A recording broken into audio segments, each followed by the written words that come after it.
Number 10. Don't let them take me. The best I have heard is from a nurse who said that one night she was floated onto an oncology at the hospital she used to work at. She was given a patient who was passing away and had been unconscious for several days. At one point during the night, nurse went into the room and the patient was at the top of the bed and looked at her and said, "Don't let them take me." The nurse was freaked out and asked her who was going to take her, and she said that black thing up there and pointed up in the air. This patient died within minutes. Number 9. The black shape standing over the bed. One night I was caring for a dying male patient. He was scared, and I spent quite some time with him trying to calm and reassure him. Eventually he calmed and I left the bedside and went over to the nurse's station, which was about 15 feet away. As I sat down, I glanced over to him and there was a black shape standing over the bed, looking down at the patient. I was terrified, and I'm sure it was something evil. Could it have been the Reaper? Who knows? Number 8. The escape. I used to work in a state institution for developmentally disabled. We were temporarily relocated to another building for remodeling of our building. Anyways, I was working one night, second shift. I saw one of the residents walking down the hall. Very distinct gait and very distinct yellow t-shirt with a happy face on it. I went into the ward to let the staff know that they had an escape. This was a serious situation because this particular resident, Larry, would ingest absolutely anything from clothing to pens to belts to a bird's head, literally anything. He was also very reluctant to go back to his home ward, hence why I didn't bring him back myself. He needed 2 escorts. When we got back into the halls, less than 15 seconds later, Larry was gone. We searched the entire building. Outside, downstairs, allwards, he was nowhere to be found. This whole search lasted like more than about 10 minutes, and I had all extra staff looking for him. I was about to call the house supervisor to let her know that we lost someone when out from the bathroom walks Larry with one of the staff. Apparently, he'd been getting his bath in the bathroom for the last 30 minutes or so. I was freaked out. I absolutely, without a doubt, saw Larry in the hallway. I never would have short-staffed the wards like I did if I hadn't seen him. Like I said, very distinctive gait-looking clothing. It took a lot of raising that night. They all thought I was crazy. Anyways, come to find out the next day, after the story goes around that I am crazy. Larry had an identical twin brother who died in that building 10 years previously.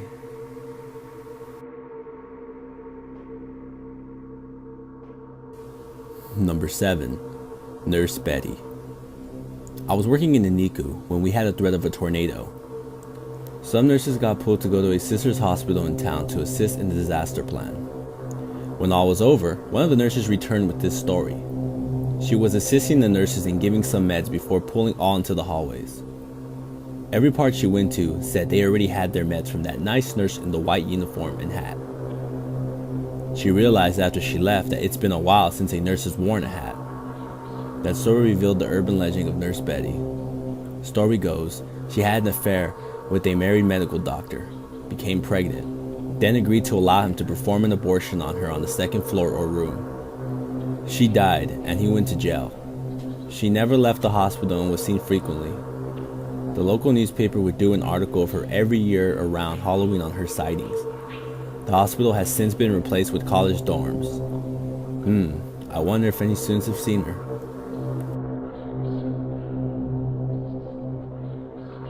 Number 6. He jumped out the window.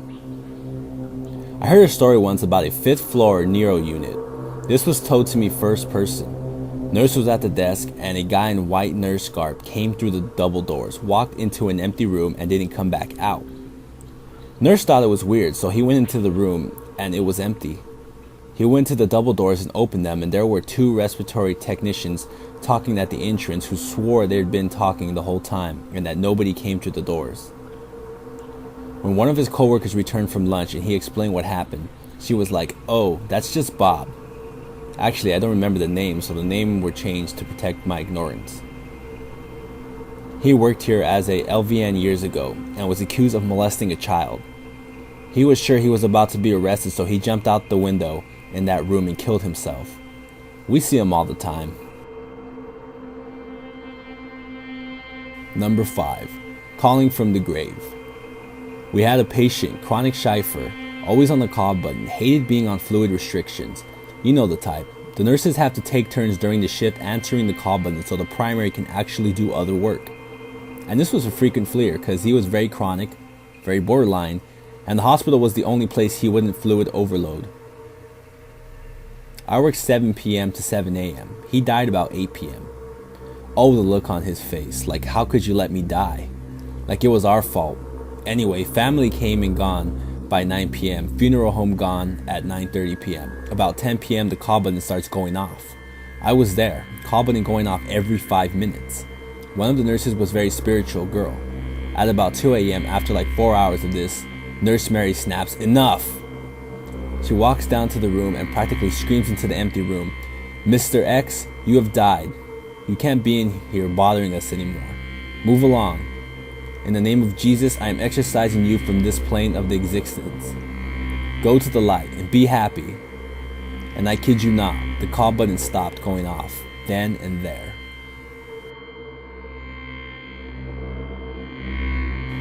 Number 4. Last call. I work as a CNA in long-term care.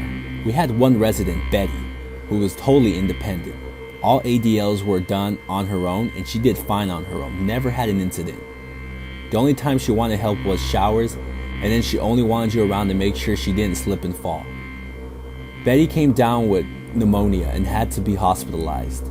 When she came back, she was too weak to do things on her own, but too stubborn to ask for help.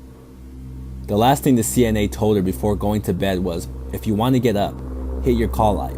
I'll come help you." Of course she didn't. Got rid of the bed alarm, climbed out of bed and fell. Betty died from the fall. No one has been moved into her bed. The following week the call light for the room went off at night. Thinking it was the resident in the bed B, I walked down the room to see what she wanted. I walked into the room only to see the call light for bed B and A off. The call light for bed C, Betty's unoccupied bed, was on. My eyes filled up with tears. I backed out of the room and made someone else turn the call light off.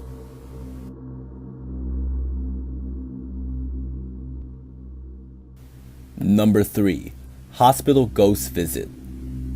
A few years back, I was admitted to the hospital because of severe stomach pains, and they wanted to keep an eye on me as well as perform surgery.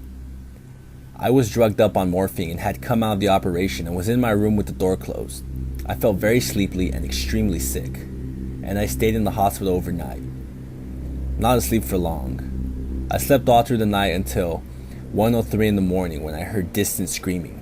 I sat up and I saw dark shadows running past the door on the outside. As I looked to my side, a man around 50 years old swept past me. I asked him who he was, and he yelled at me that we had to get out, that we were in danger. Something wasn't quite right. And then the man started screaming at me. I was still very sleepy and the drugs were still in my system, so whether I was hallucinating or not, I stumbled out of my bed and followed him. The corridors were different. People were everywhere, dark and sour. We followed everyone else and ran for the front doors, the stitches from my operation stretching. As we piled outside, a trail of fire followed us, and I remember being wrenched back, my stitches splitting, and I just fainted with the screams buzzing in my ears. I woke up later in that day while 3 nurses dabbed at my new stitches, and they explained that I have left the hospital and collapsed. I was escorted back to my room where I just watched the window, and when I looked to my other side, the man was standing next to me, his face palm white. Then he just said, "Told you that we were in danger," and left. Was he protecting me from a real fire? But why was nothing said about a fire when I woke up? I still wonder what happened. Number 2. Ghost legs at hospital. Staff and doctors told me a story while I was working at the hospital. The security camera was watching over the car, park and back entrance door to the small hospital. A nurse had decided to look back on some video surveillance for an unknown reason. The security guard had been walking through the park when suddenly his German Shepherd went crazy, barking at someone in front of him that the guard couldn't see. Upon viewing the footage, the following is what was seen. A bright orb descending from up high near some trees and came down toward the concrete of the car park. It then proceeded toward the security guard. As it neared, it appeared to manifest as someone walking. The ghost walked up to the guard and then stepped to the side of him and continued on past. This is when the dog went crazy. As the entity got closer to the door, the legs could be very clearly seen walking and then disappearing. At the same time as the ghost on the security footage, a patient had passed away at the hospital. When the security guard saw this film, it frightened him as he witnessed his dog's behavior but never saw anything. This footage became widely known at the hospital, and all the nurses and doctors swore it was a ghost. When word reached the bigger hospital, doctors who were called in to see the footage were all in agreement. When I was there, I had asked to see the clip, but I was told not long after this happened that the hard drive with the footage on it was under the desk in the nurse's station when someone accidentally kicked it and destroyed the hard drive and evidence. On speaking to many witnesses who had seen it, though, I was assured that it did happen. They had seen it themselves and were convinced it was a ghost because of the strange light and the legs seen quite clearly. Number 1. Don't Let Me Die. I was helping another nurse with a patient that had lived a very hard life. It had numerous things going on with him, from cardiac to renal failure. You name it, he had it going on. This man was very much afraid to die.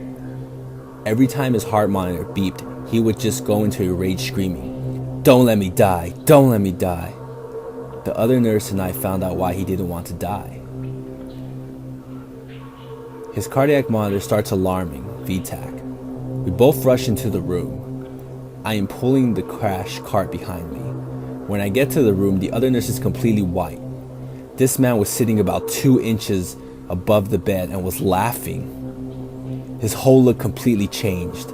His eyes just had a look of pure evil on them. He had this evil smile on his face. He laughed at us and said, "You stupid bitches aren't going to let me die, will you?" And he laughed again. We were kind of frozen. I did reach up and hit the code blue button, and when I did, the man went into V-fib. He crashed back onto the bed. We started coding him, but after 20 minutes, it was called. 5 minutes after the code was called, several of the code team is in the room cleaning up when this man sits straight up in the bed and says, "You let him die. Too bad," and then begins laughing. The man collapsed back to the bed. We heard a horrible agonizing scream.